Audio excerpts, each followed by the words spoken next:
We are now going to create a drawing of the flywheel. So we come up here to select the template, and we select A4P part, double click the template,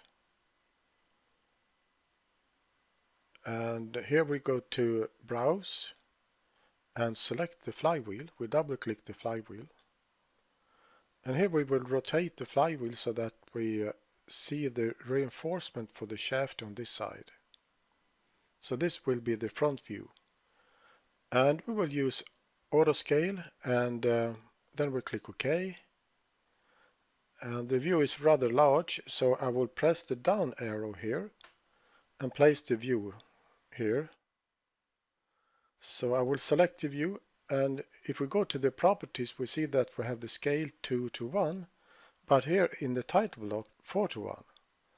So we have to change that, so I will press the up arrow when this view is selected and then the down arrow.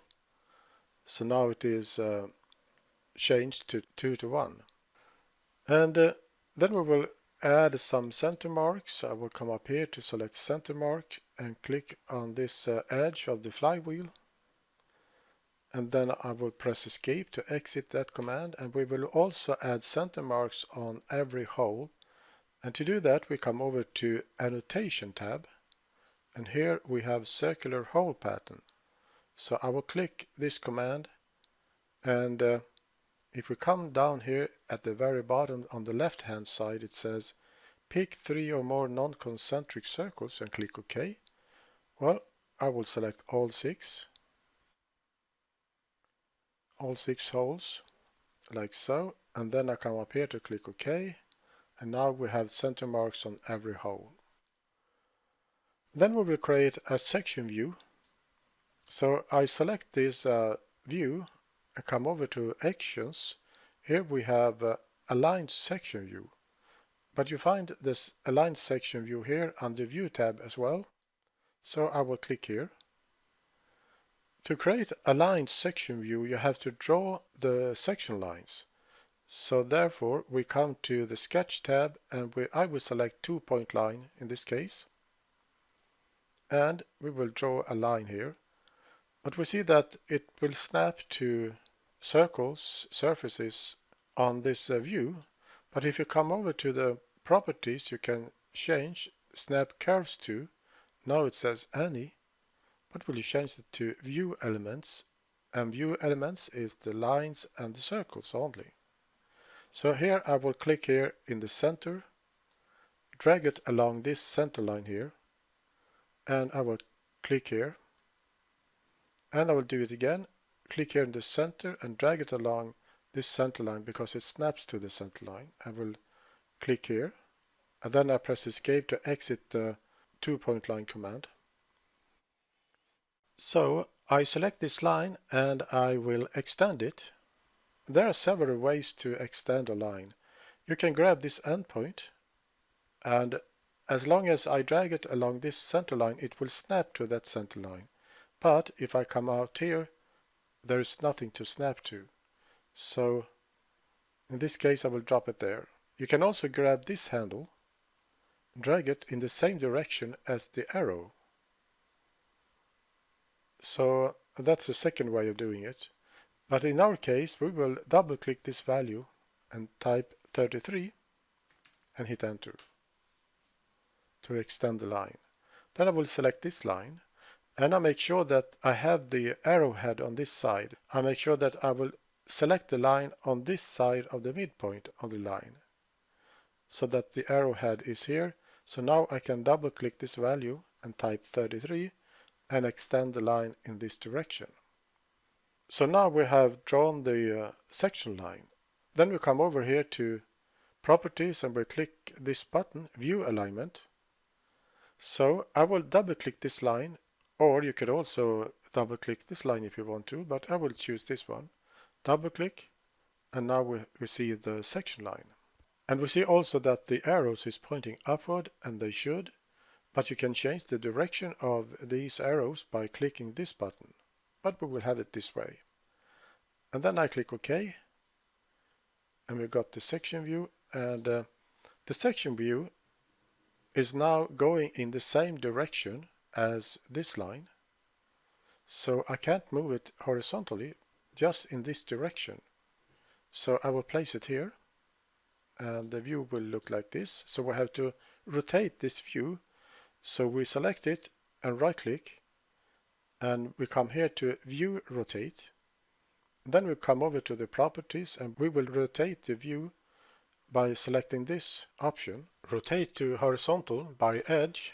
So if I select this edge here in this hole and click here, we will see that the view will disappear. It will move up here. So I will undo that. So I have to select a line on a flat surface. So I will click this line, and it will rotate and will be horizontal. Then I will click OK here. And now we will center this view over this view. So I will right click here and choose View Alignment and Vertical by Center. So when I click this view here, this view will be centered over this view. Then I will move it down a bit, like so. So now it's time to dimension the flywheel. So I come up to Home tab and select Smart Dimension. And I will click on this edge of the flywheel and use Ctrl F to move the arrows to the outside. And I will also use the U key to place the dimension where I want it. So I will place it here.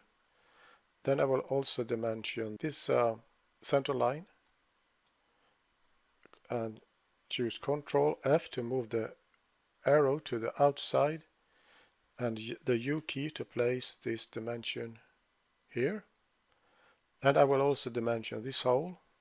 I press Ctrl F and the U key, and I will place it here. And I will also add some information here in the postfix box. I will press space and left parenthesis 6 times right parenthesis and hit enter. So it tells us that there is 6 holes that has a diameter of 10 millimeters. Then I come up here. We will dimension the thickness of the flywheel. So I will click here and on this side and press Ctrl F and place the dimension text there. Then I will use the G key to add a dimension on this arc or radius. Then the G key again, and I will move the dimension out here. And then the G key again, and click here and the G key to remove the magnifying glass and place the dimension here. Then I press Escape to exit the command, and we come down to the title block. I will change the name here, double click and remove this and type Stirling Engine and deselect by clicking outside here, and I will also add my letters.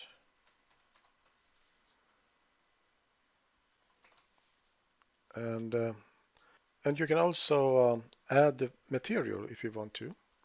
But I will double click the middle mouse button here, and then you can add more dimensions so that this drawing will be fully dimensioned. But I will save this drawing. I come up here to click Save, and we will save it as flywheel. So I will click Save here. And then I will close this drawing.